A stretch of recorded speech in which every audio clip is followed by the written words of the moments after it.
Amados irmãos, eu quero lhe convidar, gentilmente, a abrir a palavra do Senhor no Evangelho do Senhor Jesus Cristo, segundo João escreveu, no capítulo 3, versículo 16 ao 21. João, capítulo 3, versículo 16 ao 21. Texto esse que é um dos mais conhecidos das Sagradas Escrituras. Alguns pastores usam a expressão, diz assim, é um resumo do Evangelho, João 3,16. Assim nos diz a palavra do Senhor: porque Deus amou o mundo de tal maneira que deu o seu Filho unigênito, para que todo aquele que nele crê não pereça, mas tenha a vida eterna. Porquanto Deus enviou o seu Filho ao mundo, não para que julgasse o mundo, mas para que o mundo fosse salvo por ele. Quem nele crê, não é julgado. O que não crê já está julgado, porquanto não crê no nome do unigênito Filho de Deus. O julgamento é esse: que a luz veio ao mundo, e os homens amaram mais as trevas do que a luz, porque as suas obras eram más. Pois todo aquele que pratica o mal aborrece a luz e não se achega para a luz, a fim de não serem arguidas as suas obras. Quem pratica a verdade aproxima-se da luz, a fim de que as suas obras sejam manifestas, porque feitas em Deus. Vamos orar nesse instante. Ore por sua vida, ore para que o Senhor fale conosco por meio da sua palavra. Santo e eterno Deus, humildemente, Senhor, nós nos achegamos à tua presença para rogar o teu favor sobre nós nessa manhã, para te pedir, Senhor, seja servido em falar conosco e edificar a vida da tua igreja. Que o teu Santo Espírito, ó Pai, abra o nosso entendimento para compreendermos as riquezas da tua glória. Ó Deus, faz isso nessa manhã, por tua bondade e misericórdia. É no nome do teu Filho que nós oramos. Amém e amém. Amados irmãos, no dia 5 de agosto de 2010, na cidade de São José, no Chile, 33 mineiros foram soterrados. Acontece que a mina em que eles estavam trabalhando continha apenas um único túnel de exploração.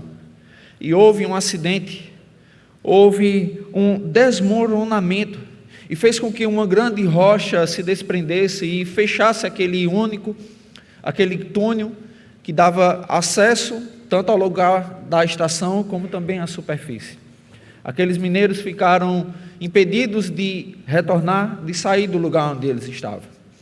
Deu-se início, então, a uma das mais dramáticas missões de resgate, a qual nós pudemos acompanhar por longos 69 dias. Vimos isso na televisão. O texto que nós acabamos de ler, meus irmãos, ele também fala sobre uma missão de resgate. Na verdade, ele vai falar sobre a mais importante, a maior missão de resgate de toda a história da humanidade. Porque Deus enviou o seu Filho para nos salvar. Porque Deus enviou o seu Filho Jesus Cristo para salvar pecadores que estavam condenados ao inferno. Pecadores que viviam sem Deus, sem Cristo e sem esperança. Esse texto que nós acabamos de ler, meus irmãos, ele faz parte de uma conversa que Jesus teve com um homem chamado Nicodemos. Inicia no versículo 1 do capítulo 3, onde nos dá algumas informações sobre quem era Nicodemos. Esse homem que teve esse grande privilégio de ter uma conversa a sós com o Senhor Jesus Cristo, na calada da noite, pois é isso que o texto nos fala, que Nicodemos vai à noite e procura por Jesus, e ele faz uma declaração a Jesus e diz: esses sinais que você faz, só alguém que vem da parte de Deus pode fazê-los. E Jesus ali, ele explica a Nicodemos que há uma condição para que alguém possa entrar no reino de Deus. E a condição é que ele precisa nascer de novo. Ele precisa do novo nascimento. Nicodemos, ao que tudo indica, ele não entende bem, ele acha que o nascimento era literal, pois ele pergunta a Jesus e diz assim: mas como é que pode um homem velho voltar ao ventre da sua mãe? Como pode eu, já sendo velho? E o texto que nós lemos nos mostra o momento em que Jesus conduz esse diálogo. Jesus conduz essa conversa a um momento mais alto, poderíamos dizer assim. Esse texto que nós lemos é como se Jesus chamasse Nicodemos e dissesse assim: Nicodemos, preste muita atenção no que eu vou lhe falar. Ouça com bastante atenção o que eu irei lhe dizer. E o Senhor Jesus passa a discorrer sobre o plano da redenção, a maior missão de resgate que Deus realizou em nossas vidas. E é sobre esse tema que eu gostaria de falar nessa manhã, então, e meditar com os irmãos. A maior missão de resgate. Muitas verdades podem ser destacadas nesse texto, mas eu quero destacar apenas 3. A maior missão de resgate, ela tem como iniciativa o próprio Deus, o Deus de amor, o Deus soberano, o Deus que estabeleceu nos céus o seu trono, o Deus que reina absoluto. Ele se importa com você. Ele se importa com a sua vida. Ele cuida de você. E a iniciativa de Deus em realizar, em planejar essa maior missão, ela tem como base o seu amor. O amor de Deus. E eu quero falar sobre isso. Que amor é esse que Deus nos amou? É bem certo que, se não todos, mas a maioria de nós que estamos aqui nessa manhã, perdemos alguém que amávamos. Minha esposa, ela diz que eu sou chorão, né? E eu sou um pouco.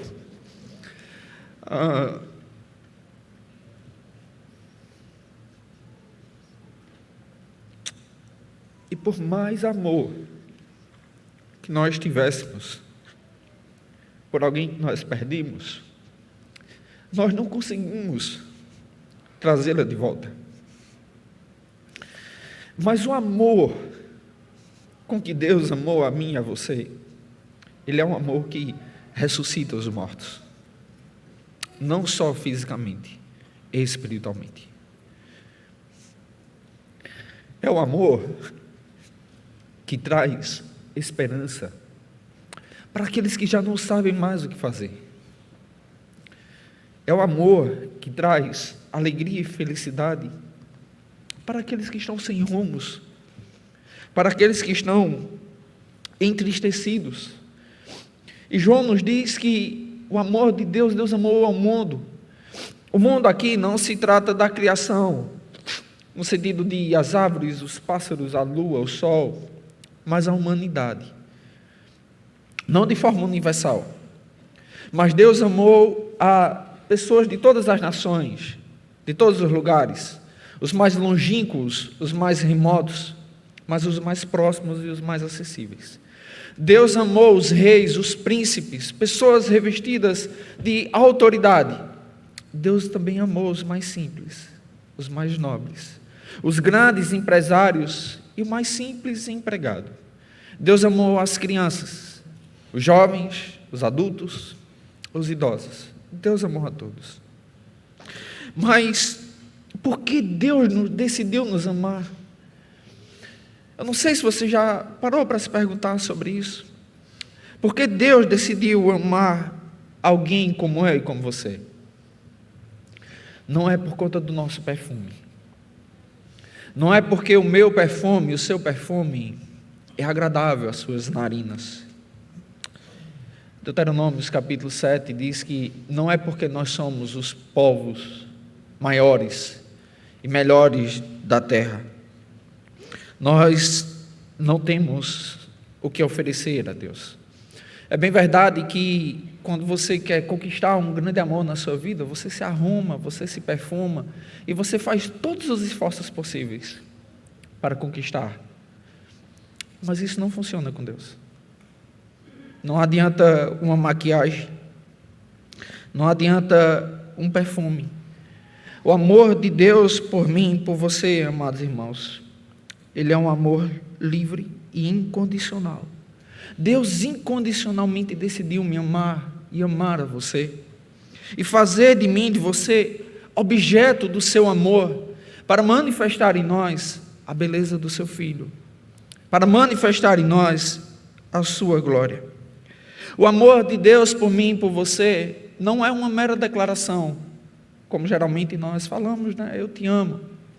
Muito embora, quando nós nos deparamos com o texto de Malaquias, capítulo 1, o momento em que Deus levanta Malaquias para exortar o povo devido à sua frieza espiritual, pois o povo estava deixando Deus de lado. E Deus assim, vá lá e exorte o povo. E Malaquias diz, então, ó, eu tenho uma sentença de Deus. E a sentença é essa: eu amo vocês. Deus nos lembra que somos amados por Ele. Mas de que maneira Deus nos amou? E o texto que nós lemos, o versículo 16, nos diz que Deus nos amou de tal maneira. Deus nos amou tanto. Não é um advérbio de intensidade, é um advérbio de modo. A maneira pela qual Deus amou a mim e a você, ela é tão palpável, tão real e tão verdadeira, que Ele deu o seu Filho. Que Jesus Cristo, o Filho eterno de Deus, se encarnou como prova do seu amor por mim e por você. Quando João resiste às palavras do Senhor Jesus Cristo e diz que Deus deu o seu Filho, o verbo dar aqui, ele carrega uma informação que é muito importante para mim e para você. É uma ação única, é uma ação que não volta atrás, é uma ação irrevogável. Eu não sei se você já ganhou um presente de alguém e a pessoa logo depois chegou ali, bateu a sua porta assim, me dá de volta o presente que eu te dei. É tão chato, não é? Meio sem graça, e às vezes isso machuca, não é?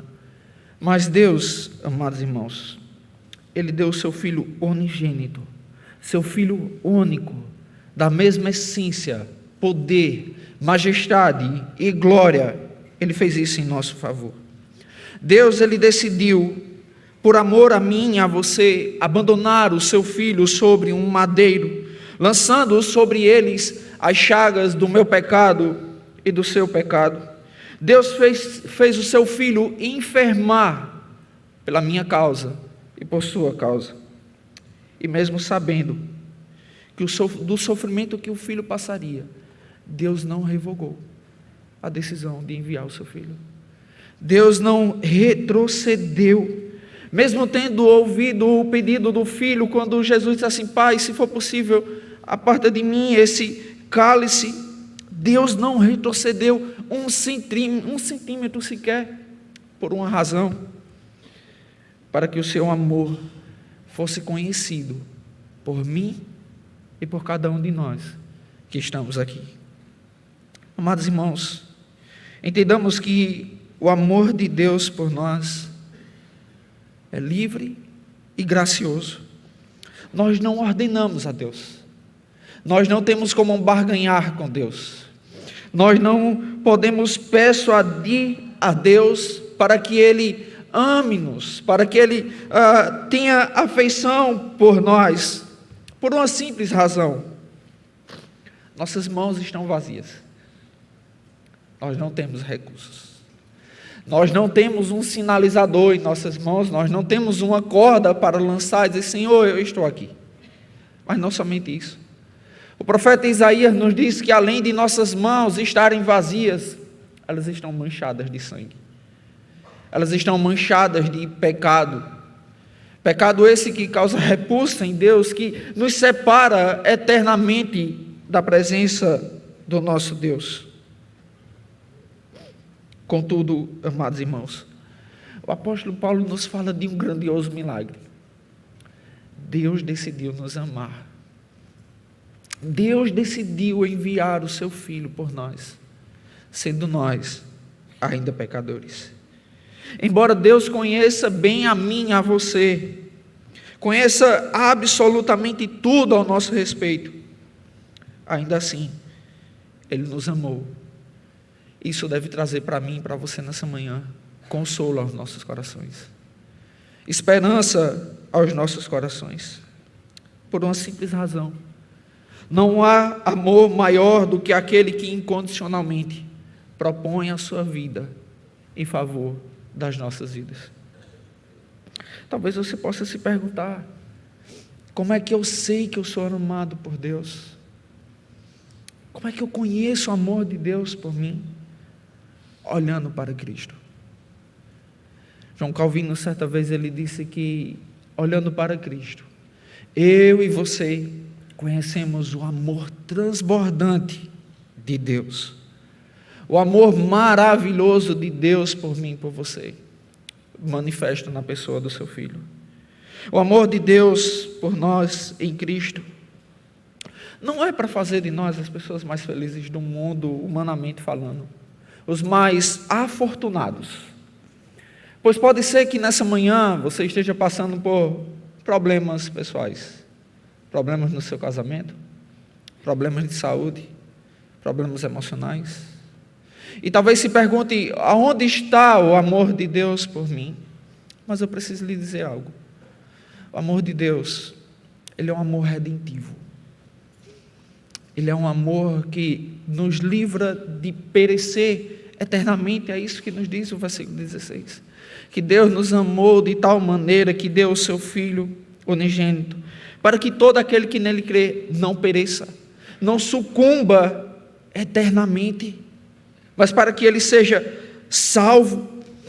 Deus, amados irmãos, ele manifesta o seu amor por nós, ao ponto de livrar cada um de nós da destruição eterna, da morte eterna, mas não somente isso, de conceder a vida eterna, a vida que pertence à era futura, a vida que pertence a um domínio de glória, ela se torna uma realidade para aqueles que creem em seu nome. E é isso que Jesus nos diz no versículo 16, aqueles que creem nele, eles têm a vida eterna, não é que ele terá a vida eterna. A vida eterna se torna uma realidade, e essa vida se manifesta na salvação por meio de Cristo Jesus, na comunhão com Deus Pai por meio do Deus Filho. Há uma segunda verdade que nós podemos destacar nesse texto, sobre a maior missão de resgate. A maior missão de resgate, amados irmãos, ela tem como objetivo a nossa salvação. É isso que nos diz o versículo de número 17. Ele é uma confirmação ele confirma o que foi dito no versículo 16. Pois aqui ele diz assim, porque Deus enviou o seu Filho ao mundo, não para que condenasse o mundo, mas para que o mundo fosse salvo por ele. Deus não deu o seu Filho em vão. Deus não deu o seu Filho por acaso. E a primeira informação que nós temos nesse texto, nesse versículo de número 17, é que Deus enviou o seu Filho. A palavra enviou aqui, ela vem do mesmo termo grego para apóstolo, no sentido de que Jesus Cristo é o comissionado por Deus, divinamente enviado por Deus, um embaixador de Deus. Ou como disse certa vez o missionário David Livingstone, uma voz poderosíssima de Deus no continente africano, ele disse certa vez, Deus tinha um filho e fez dele um missionário. É bem verdade que o próprio Senhor Jesus, ele tem consciência disso e ele deixa claro ao dizer que a sua comida consiste em fazer a vontade daquele que o enviou e realizar a sua obra. O apóstolo Paulo, ele também dá um testemunho sobre o envio de Cristo, quando ele diz que na plenitude do tempo, Deus enviou o seu Filho, nascido de mulher, sob a lei, para resgatar os que estavam sob a lei, a fim de que recebessem a adoção de filhos. Porque Jesus foi enviado. A primeira informação que nós temos no versículo 17 é para o que ele não foi enviado. E o texto nos diz que ele não foi enviado para condenar. Ele não foi enviado para julgar. E talvez você possa olhar para esse texto e dizer assim, não há uma contradição? Pois em João, capítulo 9, ali o Senhor Jesus Cristo, ele diz que vem como um juiz. E eu preciso lhe dizer que não há nenhuma contradição. A questão é que aqueles que negam a graça que lhe é oferecida, a fé em Cristo Jesus e o próprio Jesus Cristo, encontram nele um juiz, um justo juiz. Era certo que o judeu Ele acreditava que quando o Messias viesse, ele viria para julgar, para punir as nações que haviam oprimido Israel. E o profeta Amós, no capítulo 5, ele trata de corrigir essa má interpretação. Quando Jesus ele nos diz que não veio para condenar, creio eu que aqui ele está destacando, realçando o real sentido da sua missão, deixando claro o motivo dele ter vindo. Pois eu e você podemos pensar muito bem, por que Cristo haveria de vir com o fim de destruir nós que já estávamos completamente arruinados? O apóstolo Paulo nos diz que sem Cristo, eu e você éramos filhos da ira de Deus. Eu e você éramos filhos da condenação. Éramos desobedientes a Deus. Que nós estávamos mortos em nossos delitos e pecados. Que nós estávamos separados de Deus, separados de Cristo, alheios à aliança da promessa. Salmo de número 14, o Senhor olha do céu para ver se há quem entenda, se há quem busque ao Senhor. E o diagnóstico é: todos se extraviaram, todos se corromperam. Não há quem busque o bem, não há quem faça o bem, não há quem busque a Deus. Foi nessa condição, amados irmãos, desprovidos de qualquer fôlego de vida, que Jesus encontrou cada um de nós, perdidos e mortos em nossos pecados. E eu gosto muito na verdade eu gosto de todas as canções do grupo Logos, é difícil não gostar. Mas há uma delas que o pastor Paulo César, ele diz assim: foi assim. O título da música é Foi Assim. Diz assim: mas Jesus Cristo veio e me achou assim tão sujo, e numa cruz por mim derramou sangue tão puro. Foi assim que me salvou. Quando Cristo veio, ele encontrou um homem pecador, um homem mau, um homem idólatra, um homem que estava no lamaçal do pecado, e ele veio com a missão de salvar. Porque Jesus veio, porque Deus enviou o seu Filho. A metade desse versículo vai nos responder então de forma positiva, o versículo de número 17, dizendo que ele veio para nos salvar. Foi justamente isso que o anjo anunciou a Maria e disse: porás o nome dele Jesus, porque ele salvará o seu povo dos pecados dele. Amado irmão, eu quero muito que você saiba que nessa manhã, eu e você, nós nos deparamos com o Salvador da nossa vida. Nós nos deparamos com o Cristo, o Rei dos Reis. Não meramente um homem, pois para muitos, sim, Jesus só foi um homem que deixou um legado moral. O Cristo que nós nos encontramos diante dele nessa manhã, ele é o Salvador da alma e do corpo. Ele é o Salvador das nossas vidas. O único que pode fazer com que eu e você não pereçamos eternamente. Você reconhece a sua necessidade de Cristo? Você reconhece que necessita de um Salvador? Gosto muito quando o pastor teólogo D.A. Carson, pastor reformado canadense, ele diz que se Deus tivesse percebido que a nossa grande necessidade era econômica, ele haveria de ter enviado um economista. Se Deus tivesse percebido que a nossa maior necessidade era de entretenimento, Deus haveria enviado um artista, um comediante. Se Deus tivesse percebido que a nossa maior necessidade é de estabilidade política, teria enviado um político. Se Deus tivesse percebido que a nossa maior necessidade era de um médico, ele teria enviado um médico. Mas Deus percebeu e Deus sabia que a nossa maior necessidade envolve o nosso pecado, envolve a nossa morte, envolve a nossa separação dele. E por essa razão, Deus enviou um Salvador, que é o seu Filho, para nos resgatar, para salvar a mim e a você. Você conhece, você reconhece legitimamente que essa é a sua maior necessidade? Você reconhece legitimamente que essa maior necessidade do seu coração é isso que você deseja? É Cristo Jesus quem o seu coração mais anseia, que seus pés se apressam, que lhe falta fôlego, que as mãos tremem? É buscando a Cristo que você perde o sono às vezes? Se for, amado irmão, eu quero que você saiba que o Pai enviou o Filho para encontrar você, para perdoar os seus pecados, para transformar a sua vida, para lhe levar seguro de volta para casa, para mudar o seu coração, para transformar de uma vez por todas a sua realidade.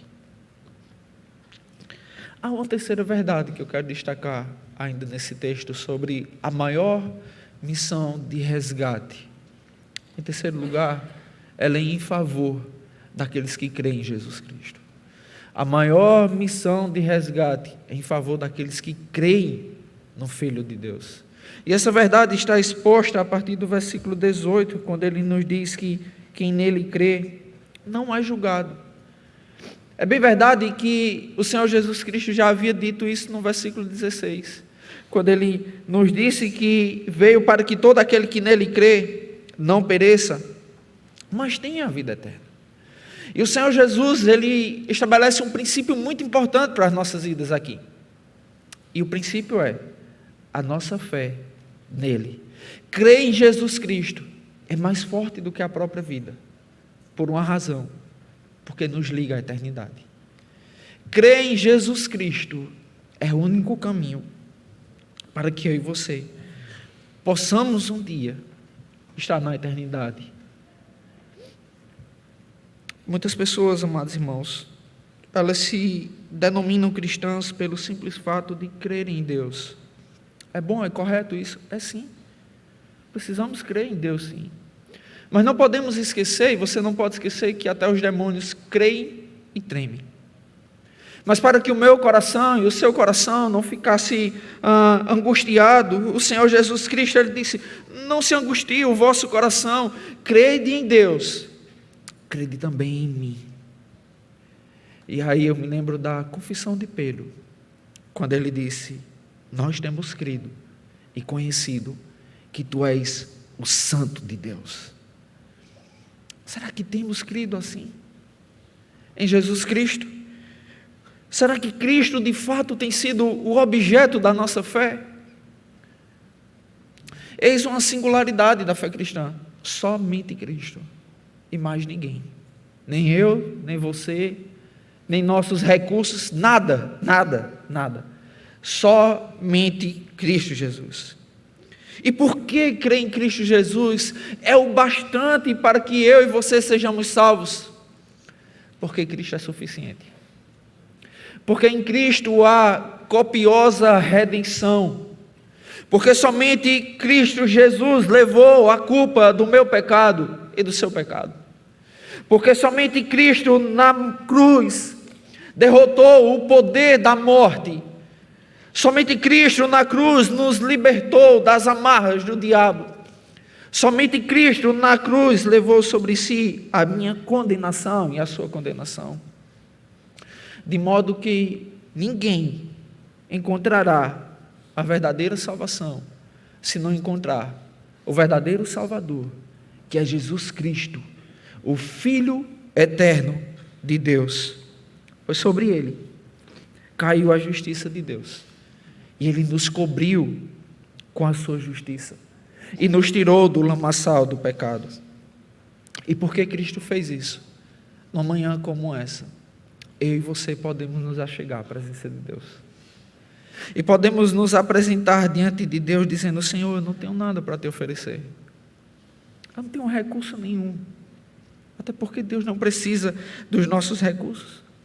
Mas você pode se apresentar e dizer: Senhor, eu sou um miserável pecador, me perdoa, resgata-me das trevas do meu coração e me salva por amor do teu Filho. Por conta de Cristo, eu e você podemos orar e fazer esse pedido ao Deus soberano, ao Rei eterno. Mas o Senhor Jesus, Ele nos dá também uma informação muito importante no versículo 18. Pois Ele diz que aquele que não crer nele já está condenado, porque não crê no unigênito Filho de Deus. Do mesmo jeito que aqueles que creem em Cristo Jesus, eles têm a vida eterna é uma realidade para eles. Aqueles que não creem em Cristo Jesus estão condenados, irão perecer eternamente. E isso, amados irmãos, traz uma grande responsabilidade nessa manhã sobre os meus ombros e os seus ombros. Uma responsabilidade com consequências eternas, a qual você não poderá transferir para sua esposa, para o seu esposo, para o seu pai, para a sua mãe. Decidir-se por Cristo é algo pessoal, é intransferível. Somente você vai poder tomar essa decisão. E Jesus aqui nesse versículo, ele vai combater a incredulidade, porque ele disse: aquele que não crê nele será julgado, está julgado. Amados irmãos, a incredulidade, ela fecha o caminho para o céu. Esse é o testemunho bíblico. Pois aquele que não crê em Cristo já está julgado.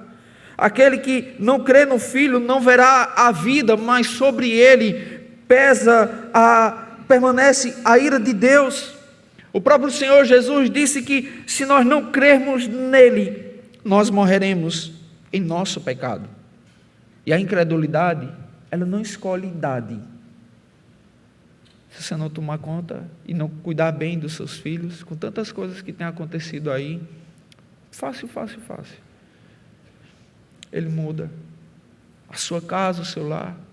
A incredulidade não escolhe o sexo, posição social ou qualquer coisa. Ela simplesmente bate a porta, endurece o coração, fecha os olhos para a verdade divina e faz com que a minha vida e a sua vida seja uma vida e práticas que a palavra de Deus condena. O Senhor Jesus disse que aquele que não crê já está condenado. E talvez você possa dizer assim: mas qual a base jurídica para isso? Por que já está condenado? E o próprio Senhor Jesus, ele responde, apresentando a base jurídica para isso. Ele diz assim: a luz veio ao mundo, mas os homens amaram mais a luz, mais as trevas do que a luz. Cristo Jesus veio, deu-se a conhecer. Cristo Jesus anunciou o caminho para o céu, revelou a bondade de Deus, a misericórdia de Deus, o favor de Deus para cada um de nós. Cristo Jesus, ele veio, pregou, realizou diversos milagres, provando a sua divindade. E talvez você diga: mas isso foi há 2000 anos atrás. Mas do mesmo modo, Cristo é oferecido e anunciado através da pregação, através da exposição da palavra de Deus. Jesus Cristo é oferecido gratuitamente para mim e para você nessa manhã, de modo que eu e você, nós não temos desculpas. Nós temos ouvido tantos bons pregadores, ouvimos cânticos bíblicos, lemos materiais que expressam a doutrina bíblica, mas lamentavelmente, embora tudo isso aconteça, muitas pessoas preferem viver como estão, preferem viver na dureza do seu próprio coração, preferem viver em uma vida de insubmissão e rebeldia, e sobre elas pesa a condenação das suas almas. Mas como se isso não fosse o suficiente, o Senhor Jesus disse: além de que amaram mais as trevas do que a luz, existem provas da minha culpa e da sua culpa. Por isso que o Senhor Jesus, no final do versículo de número 19, ele diz assim: porque as suas obras eram más. Talvez você possa pensar: eu vou dar um jeito, eu tenho como camuflar algumas coisas. Eu preciso lhe dizer, nós não temos como camuflar. Mateus, ele resiste às palavras do Senhor Jesus quando diz que no grande dia as nossas palavras se levantarão contra nós e por elas nós seremos julgados. Mas não somente isso. Paulo, escrevendo na sua carta, no capítulo 2, ele diz que Deus julgará os segredos dos homens. Aquilo que o seu pai não sabe, a sua mãe não sabe, aquilo que o seu esposo não sabe, que a sua esposa não sabe, aquilo que o seu patrão não sabe, aquilo que o seu pastor não sabe, Deus sabe, e Deus julgará. E Deus julgará com justiça. A pergunta é: quem escapará desse pente fino? Os tribunais humanos, eles não têm competência para julgar foro íntimo, mas Deus tem. Eu preciso lhe dizer, amado irmão, que só há uma maneira de, no dia do Senhor, eu e você sermos contados entre aqueles que são filhos de Deus. É se sobre mim e se sobre você houver uma declaração judicial. E a declaração é essa: justificados pela graça. Somente pela graça em Cristo. Somente pelo favor de Deus em nossas vidas. Do contrário, as nossas obras, elas são uma prova inconteste de que eu e você somos pecadores. De que eu e você temos culpa.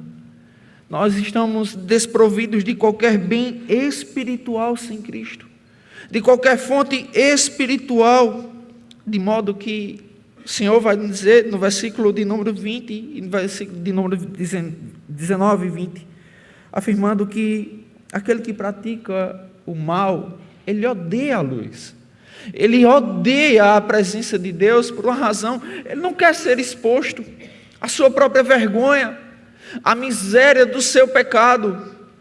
Contudo, aquele que anda na luz, aquele que pratica a verdade, ele se aproxima de Deus, a fim de que outros vejam a ação de Deus em suas vidas. Eu creio que aqui o Senhor Jesus, ele mostra que há algo na vida cristã que não se separa. É a conduta e o credo. É a teologia e a vida. Não tem como separarmos. Você não pode ser um crente somente na teoria, na teologia, e não ser na prática. A sua vida precisa ser um testemunho vivo, verdadeiro, de quem é Jesus Cristo.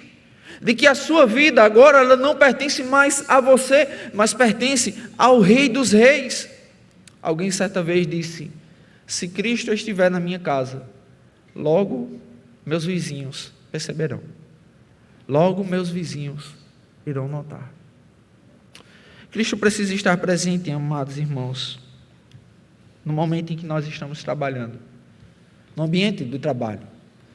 Quando você está dirigindo, quando você está na escola, na faculdade, Cristo precisa ser visto no seu casamento, na maneira em que você cuida e ama da sua esposa e do seu esposo, na maneira em que você cuida e ama dos seus filhos, na maneira em que os filhos honram e obedecem aos pais.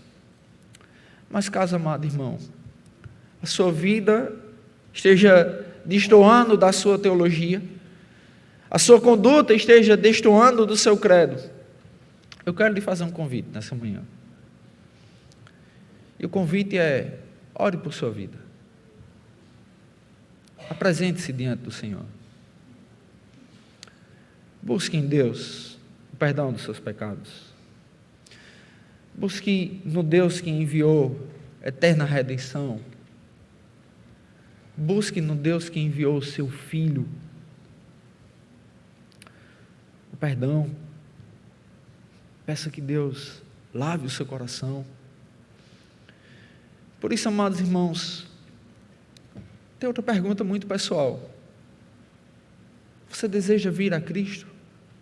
Tem um hino belíssimo que nós cantamos, que diz assim: venha como está. Eu venho como estou. Porque Jesus na cruz por mim morreu. Eu venho como estou. É assim que nós precisamos nos apresentar diante do Senhor. Não tente arrumar nada. Vá como está. Apresente-se diante do Deus que é soberano. Diante do Deus que manifestou o seu amor por cada um de nós. Se você deseja vir a Cristo nessa manhã, há um caminho para percorrer. E o caminho é o caminho do quebrantamento. É o caminho em que nós reconhecemos a santidade augusta de Deus e a miséria dos nossos pecados. E nós clamamos ao Senhor: ó Deus, salva esse pecador. Salva esse pecador. Me aceita como um dos teus filhos. Livra-me da condenação dos pecados que pesam sobre os meus ombros. Amados irmãos, você pode fazer isso nessa manhã. Aí onde você está. Você tem acesso à presença de Deus por meio de Cristo. Por meio do seu Redentor. Por meio do sumo sacerdote. Você pode fazer isso nesse momento. Dizer: Senhor, estou aqui, diante do Senhor. Eu preciso desesperadamente de Ti. A minha casa, a minha família, o meu coração necessita do Senhor.